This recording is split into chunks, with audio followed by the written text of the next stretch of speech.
Hello students, एक बार पुनः आपका स्वागत है। हमने पिछले वीडियो में राष्ट्रीय आय लेखांकन किस प्रकार से किया जाता है इसके बारे में विस्तार से चर्चा की थी। पहले वीडियो में हमने एक चार्ट बनाया था जिसमें हमने बताया था कि किस प्रकार से राष्ट्रीय आय का कोई भी सवाल आता है तो हमको ये देखना है कि किसका भुगतान है और किसकी प्राप्तियां हैं। जैसा कि यहाँ देखिए, इस वाले वीडियो में हम एक सवाल ले रहे हैं। इधर हम प्राप्तियां लेते हैं, हॉरिजॉन्टली हम प्राप्तियां लेते हैं और भुगतान हम वर्टिकल लेते हैं। ये हमने पहले से चर्चा की थी। जब भी राष्ट्रीय आय का कोई सवाल आता है तो अगर आपके पास एक ऐसा चार्ट है तो उस चार्ट के माध्यम से राष्ट्रीय आय के सवाल को आप बहुत आसानी से हल कर सकते हैं। हमने दूसरे वीडियो में एक सवाल करके बताया था। इसी क्रम में आज तीसरे वीडियो, एक जो वीडियो है इसके अंदर हम बताएंगे कि किस प्रकार से राष्ट्रीय आय के सवाल को हल किया जाता है। तो देखिए, हमारे पास ये जो सवाल है इसमें कुल 25 एंट्रीज दे रखी है। जैसे पहला है उपभोक्ता का खर्च 442 करोड़ रुपए है, मजदूरी के रूप में 284 करोड़ रुपए है, सामाजिक सुरक्षा अनुदान 16 करोड़ रुपए का है, टैक्स कारपोरेशन टैक्स निगम कर 6 करोड़ रुपए है, इनडायरेक्ट टैक्स 30 करोड़ रुपए है, डायरेक्ट टैक्स 94 करोड़ रुपए है, लाभ का अंश जो बांटा नहीं गया अवितरित लाभ 2 करोड़ रुपए, सब्सिडी 8 करोड़ रुपए है जो कि ऋणात्मक टैक्स के रूप में जानते हैं। इसके अलावा स्वरोजगारों की आय दर की 44 करोड़ रुपए, आयात दे रखा है 22 करोड़, निर्यात दे रखा है 52 करोड़, सरकार का वस्तु और सेवाओं पर जो व्यय किया जाता है वो 64 करोड़ रुपए दे रखा है। इंटरेस्ट ऑन पब्लिक डेट, राष्ट्रीय ऋणों पर जो ब्याज दे रखा है वो 10 करोड़ रुपए दे रखा है। सरकार के द्वारा जो निजी लोगों को हस्तांतरण भुगतान होता है, transfer payment by government to householders 14 crore रुपए, विदेशों में निवेश किया गया है 10 करोड़ का, सरकारी बचत है 30 करोड़ रुपए की, निजी बचत है 34 करोड़ रुपए की, पूंजी उपभोग भत्ता यानी जिसको बोलते हैं डेप्रिसिएशन वो 20 करोड़ रुपए है। इसके अलावा लाभांश 40 करोड़ रुपए दे रखा है, व्यवसायिक हस्तांतरण भुगतान 78 करोड़ रुपए दे रखा है। इसके अलावा किराया दे रखा है 100 करोड़ रुपए, निवेश दे रखा है 60 करोड़ रुपए, विदेशों में निवेश 4 करोड़ रुपए जो कि सरकारी है, विदेशों में निवेश जो निजी लोगों का है वो 16 करोड़ रुपए और स्टॉक में वृद्धि है 16 करोड़। इस सारे जो 25 एंट्री है इनको हमको इस टेबल के अंदर करना है। ये राष्ट्रीय आय लेखांकन के लिए हमने पहले से भी चर्चा की थी कि देखिए, हमको 5 भाग लेने हैं। पहला भाग व्यवसायिक क्षेत्र का P से डिनोट किया जाता है, पारिवारिक क्षेत्र को C से डिनोट किया जाता है, निवेश क्षेत्र को I से डिनोट किया जाता है, सरकारी क्षेत्र को G से डिनोट किया जाता है और विदेश व्यापार क्षेत्र को F से डिनोट किया जाता है। तो हमने ये देखिए, दोनों तरफ आपको एक ऐसा मैट्रिक्स लेखा तैयार करना है जिसमें PCIGF और टोटल इधर भी है और PCIGF टोटल इधर भी है। अब आपको क्या करना है, जहां P से P मिलता है उसको आप क्रॉस लगा दीजिए, जहां C से C मिलता है वहां आप क्रॉस लगा दीजिए, जहां I से I मिलता है वहां क्रॉस लगा दीजिए, जहां G से G मिलता है उसको आप क्रॉस लगा दीजिए और जहां F से F मिलता है, ये मैंने आपको पहले बताया था कि इनमें कोई भी एंट्री नहीं आने वाली है। दूसरा आपको ये बताया था कि लास्ट वाले क्रॉस के ऊपर एक क्रॉस लगा दीजिए और बीचों बीच वाला क्रॉस है उसके ऊपर और नीचे एक क्रॉस लगा दीजिए। ये तो पहले बात की थी कि हमको ये तैयार करना है। अब क्या देखना है, हर एंट्री में हम देखेंगे कि किसका भुगतान है, किसकी प्राप्तियां हैं।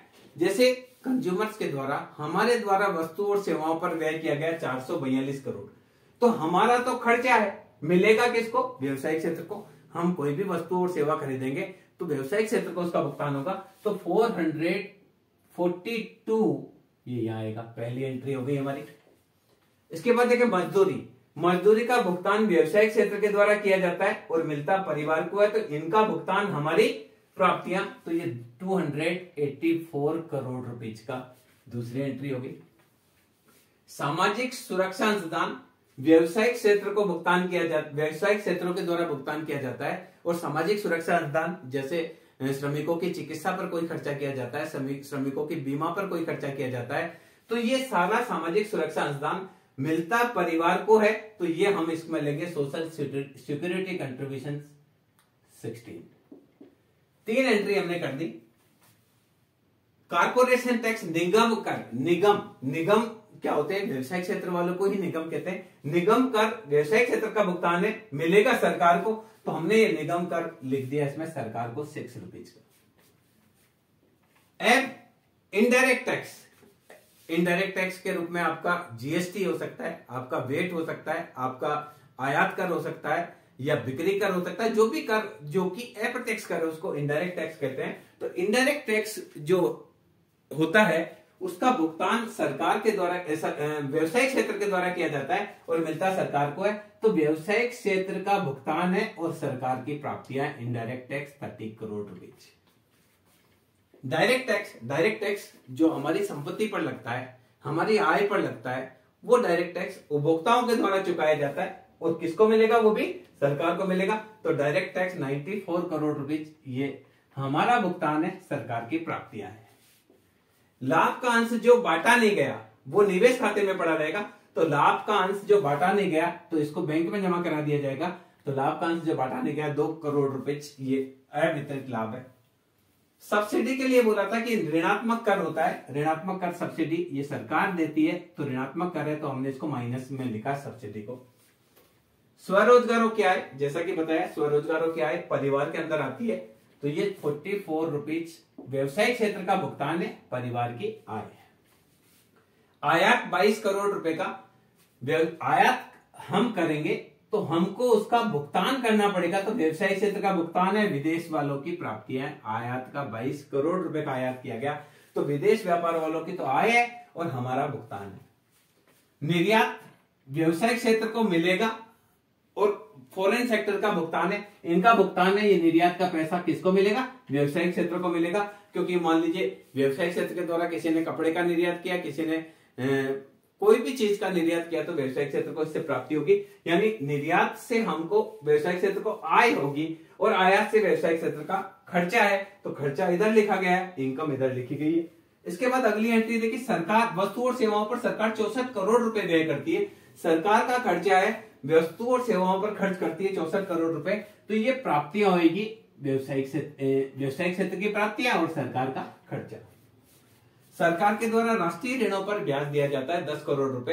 तो राष्ट्रीय ऋणों पर ब्याज जैसे इंदिरा विकास पत्र है, किसान विकास पत्र है, राष्ट्रीय बचत पत्र है, महिला सम्मान निधि है, इस पर या स्वर्ण बॉन्ड पर सरकार के द्वारा जो ब्याज दिया जा रहा है, तो सरकार का भुगतान है और प्राप्तियां परिवार को होगी। तो परिवार की प्राप्तियां और सरकार का भुगतान ये हो गया आपका 10 crore. Interest on public date. अब देखिए, हस्तांतरण भुगतान सरकार देती है परिवार को। सरकार छात्रवृत्ति के रूप में पैसा दे सकती है, वृद्ध व्यक्तियों को पेंशन के रूप में दे सकती है, विधवाओं को पेंशन के रूप में दे सकती है, भूकंप पीड़ितों को सहायता के रूप में दे सकती है, बाढ़ पीड़ितों को सहायता के रूप में दे सकती है। किसी भी प्रकार से सरकार को, या किसी का एक्सीडेंट हो गया तो सरकार उसको मुआवजा देती है। तो ये सारी चीज होती है ट्रांसफर पेमेंट। तो सरकार ने 14 करोड़ रुपए का ट्रांसफर पेमेंट दिया, सरकार का भुगतान है, हमारी प्राप्तियां है, तो ये व्यवसाय क्षेत्र की प्राप्तियां। इसके बाद देखिए, विदेशों में निवेश किया जाता है, तो हमारे निवेश खाते से विदेश में निवेश किया जाता है, वो 10 करोड़ रुपए का किया जाता है, तो 10 करोड़ विदेश का निवेश। सरकार की बचत होती है 30 करोड़। सरकार के पास बचत हुई तो सरकार उसको बैंक में जमा कराएगी, तो 30 करोड़ सरकार का भुगतान, बैंक की प्राप्ति। निजी बचत जो हमारे को बचत होती है 34 करोड़ रुपए की, तो हम उस बचत को बैंक में जमा कराएंगे, तो ये बैंक में 34 करोड़ रुपए की बैंक की प्राप्ति है। पूंजी उपभोग भत्ता सीसीए, कैपिटल कंजप्शन अलाउंस व्यवसायिक क्षेत्र का भुगतान है और निवेश क्षेत्र की प्राप्तियां होती है। पूंजी उपभोग भत्ता, जैसा पहले आपको बताया कि डेप्रिसिएशन आपको यहां लिखना है। लाभांश, लाभ का अंश जो लाभांश के रूप में जो आय प्राप्त होती है वो परिवार को होती है, क्योंकि है ना, हमने अगर कोई शेयर खरीद रखे हैं उस पर हमको डिविडेंड मिलता है, तो पैसा व्यवसायिक परिवार के अंदर आता है लाभांश का। व्यवसायिक हस्तांतरण भुगतान, यानी व्यवसाय के द्वारा परिवार को कुछ पैसा दिया जाता है, तो 78 ये हस्तांतरण भुगतान हमारे पास प्राप्त होगा। किराया, हमारे कोई भवन का किराया है तो 100 करोड़ रुपए हमको प्राप्त होगा। इन्वेस्टमेंट, निवेश पर व्यय किया जाता है, ये निवेश पर व्यवसायिक क्षेत्र का भुगतान होगा। सुनो, निवेश 60 करोड़ रुपए, 60 करोड़ रुपए का इनकी प्राप्तियां हैं। जैसे हम निवेश करते हैं, मकान में निवेश कर सकते हैं, दुकान में निवेश कर सकते हैं, हम कुछ भी चीज बनाने में निवेश करेंगे तो व्यवसायिक क्षेत्र को प्राप्तियां होगी। तो ये निवेश आपका यहां पर आएगा 60 करोड़ रुपए। ये आपकी सारी एंट्रियां हो गई। विदेशों में निवेश, सरकार अगर विदेशों में 4 करोड़ का निवेश करती है तो सरकार निवेश करती है और ये पैसा मिलेगा विदेशियों को, तो ये 4 करोड़ यहाँ मिल गया।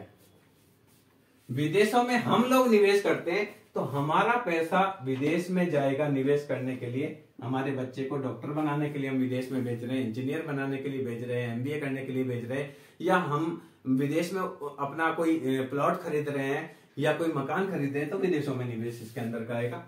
स्टॉक में वृद्धि निवेश का हिस्सा होता है, स्टॉक में वृद्धि, तो स्टॉक में वृद्धि को हम या निवेश का हिस्सा लिखेंगे 16। ये देखिए हमने पूरी 25 एंट्री इसके अंदर कर दी है। अब हमको ये देखना है कि किस प्रकार से इस खाते को बराबर किया जाता है। तो सबसे पहले मैं आपको ये बोलता हूं कि इसको आप इक्वल करने के लिए आप क्या करेंगे, पहले इधर से देखिए मैं इसको टोटल करके देखता हूं कि किस प्रकार से इसका टोटल किया जाता है। तो पहले से हम इसको चेक करते हैं कि पहले हम नीचे का फर्स्ट हम नीचे का टोटल करते हैं। 22 और 16 और 10 और 4 इन सबको हम जोड़ेंगे। 22, 16, 10 और 4 तो ये आता है 52, और इधर से जोड़ेंगे तो 52। तो देखिए निवेश खाता एकदम बराबर है। देखिए विदेश व्यापार का खाता इधर से हमारा 52 आ रहा है, इधर से भी हमारा 52 आ रहा है। उसके बाद हम गवर्नमेंट एक्सपेंडिचर को लेते हैं। तो गवर्नमेंट एक्सपेंडिचर में हम देखेंगे पहले हमको 64 है, फिर 10 और 14 है, उसके बाद 30 है, उसके बाद 4 है, कुल मिला के ये आया 122। इधर से इसको जोड़ेंगे गवर्नमेंट को, तो गवर्नमेंट को यहां देखिए 36 में से 8 गए तो ये आपका बचा 22। 22 में 94 जोड़ेंगे तो आए, देखिए 36 में से 8 गए तो आया 28 और 94, तो 28 और 94 होएगा 122, तो ये आपका होएगा 122। तो यहां देखिए सरकार का खर्च आया है 122 करोड़, सरकार की प्राप्तियां भी आई है 122 करोड़, क्योंकि देखिए ये यहां -8 है तो मिलाकर यहां हो गया 28। 28 में 94 जोड़ा, 8 और 4 2, 9 और 2 11 और 1 22। इसके बाद हम निवेश क्षेत्र को लेते हैं तो 76 ईयर और 10 ईयर, तो कुल मिलाकर हुआ 86।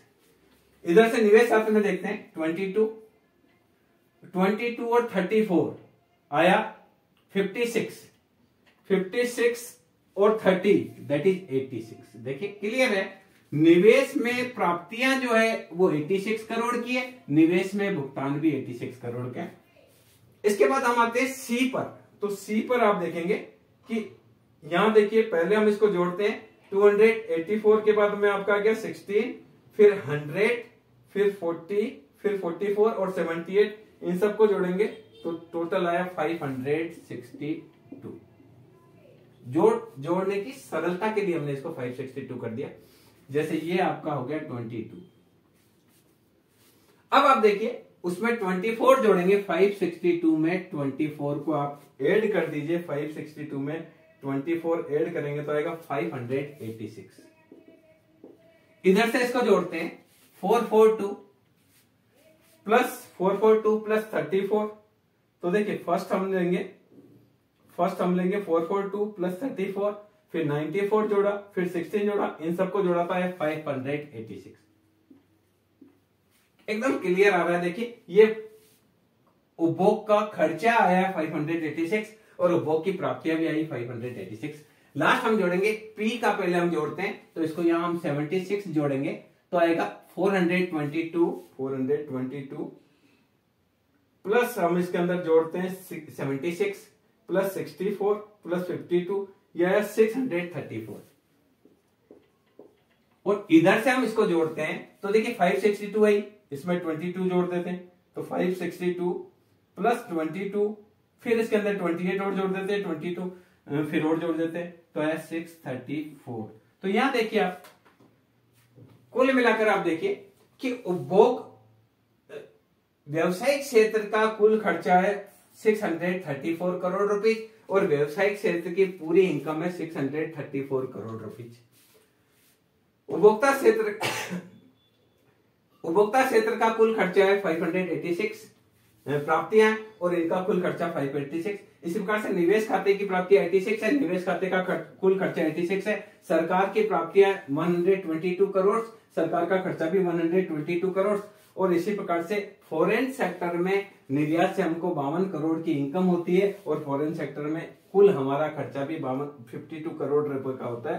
तो इस प्रकार से हम इनको सबको टोटल करेंगे तो आप देखिए हम टोटल करते हैं 634 प्लस 586 प्लस 86 प्लस 122 प्लस 52 कुल मिला के 1480 आप इधर से जोड़िए या इधर से जोड़िए, ये सारा का सारा। अब आप देखिए कि किस प्रकार से हमने 25 एंट्री थी, इन पूरी 25 एंट्री को इसके अंदर लगाया। तो आप देखिए कैसे 634 के बराबर 634 आता है, इधर 586 आता है तो इधर भी 586 आता है, इधर 86 आता है तो इधर भी 86 आता है, इधर 122 आता है तो इधर भी 122 आता है, इधर 52 आता है तो ये भी 52 आता है। इस प्रकार से जब राष्ट्रीय आय का हम कैलकुलेशन करते हैं तो राष्ट्रीय आय का जो लेखांकन तैयार करते हैं उस लेखांकन के माध्यम से हम आसानी से इसको इस प्रकार का कोई सवाल होता है इसको हल कर सकते हैं।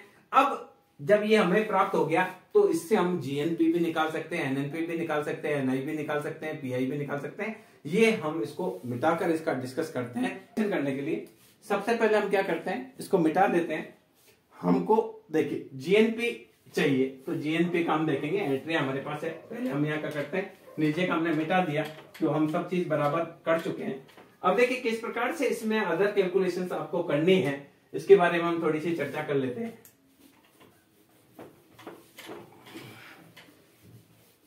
देखिए किस प्रकार से जब इसको निकालेंगे तो अब देखिए GNP market price, GNP market price बराबर होता है C plus I plus G plus X minus M. Okay, तो देखिए जीएनपी सी ये रहा 442, आई आपका 76 है, जी आपका 64 है, एक्सपोर्ट आपका 52 है, यानी ये 634 है, माइनस इंपोर्ट अपन ने देखा था 22, ये रहा देखिए इंपोर्ट 22। तो इन सबको हम कैलकुलेट करेंगे तो आएगा 612, क्योंकि 634 में से 22 घटाएंगे तो आएगा 612।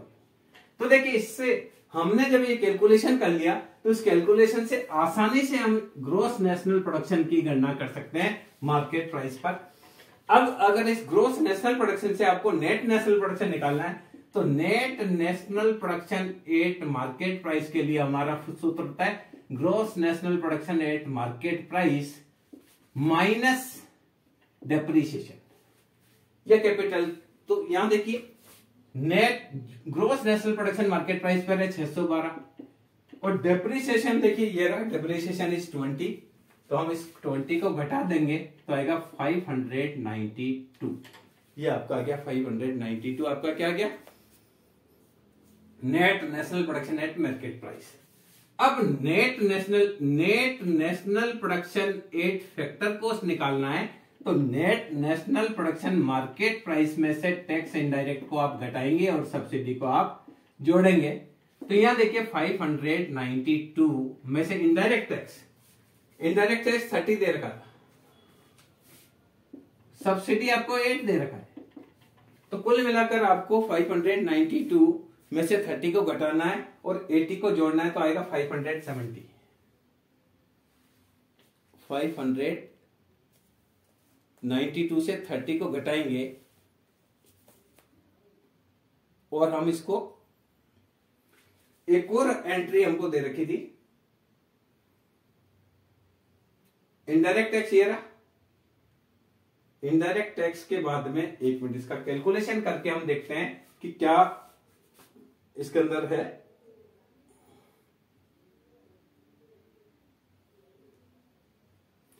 हमको क्या करना है, इनडायरेक्ट टैक्स को घटाना है और बाद में इसमें क्या कर देना है 502।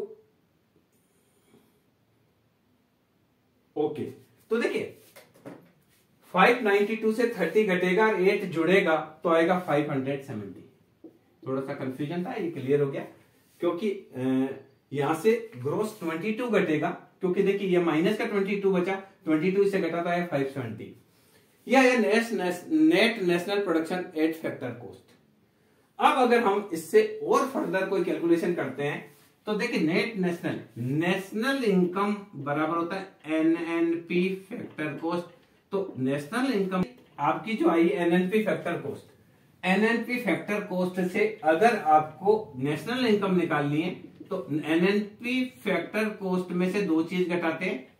पहली चीज घटाते हैं सरकारी उपक्रमों की आय और सरकारी प्रशासनिक विभागों की आय। तो सबसे पहले घटाते हैं सरकारी उपक्रमों की आय, फिर घटाते हैं सरकारी प्रशासनिक विभागों की आय। ये दो चीज घटाते हैं। तो यहां आप देखिए जनरली क्या है कि हमारे यहाँ 570 में से सरकारी उपक्रमों की आय कहीं दे ही नहीं रखी, तो हमने 0 घटाया। सरकारी प्रशासनिक विभागों की आय भी नहीं दे रखी है, अगर दे रखी हो तो घटाना है, नहीं तो नहीं घटाना है। तो इसका मतलब एनआई भी हमारी कितनी हुई, 570 हुई।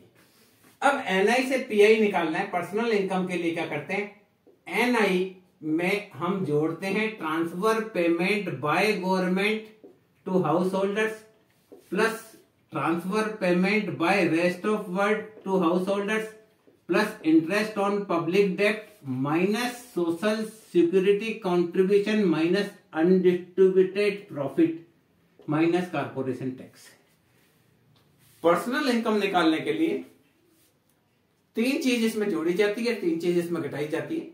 पहली चीज जोड़ी जाती है राष्ट्रीय आय में हम पहले जोड़ेंगे सरकार के द्वारा जो हस्तांतरण भुगतान दिए जाते हैं वो हम जोड़ेंगे। शेष विश्व से जो हस्तांतरण भुगतान दिए जाते हैं उनको जोड़ेंगे। राष्ट्रीय ऋणों पर ब्याज को हम जोड़ेंगे। इसके बाद हम घटाएंगे सामाजिक सुरक्षा अनुदान के रूप में कुछ पैसा दिया गया है तो अवितरित लाभ को घटाएंगे और निगम कर को इसमें घटाएंगे। तो देखिए पर्सनल इनकम जो है हमारी राष्ट्रीय आय थी 570, राष्ट्रीय transfer payment by government to householder से 14 करोड़ इसमें जुड़े। विदेशों से कोई ट्रांसफर पेमेंट नहीं मिला पर राष्ट्रीय ऋणों पर ब्याज मिला 10, तो विदेशों से ट्रांसफर पेमेंट नहीं मिला 0, राष्ट्रीय ऋणों पर ब्याज मिला 10, ये 10। इसके बाद में सामाजिक सुरक्षा अंशदान, सामाजिक सुरक्षा अंशदान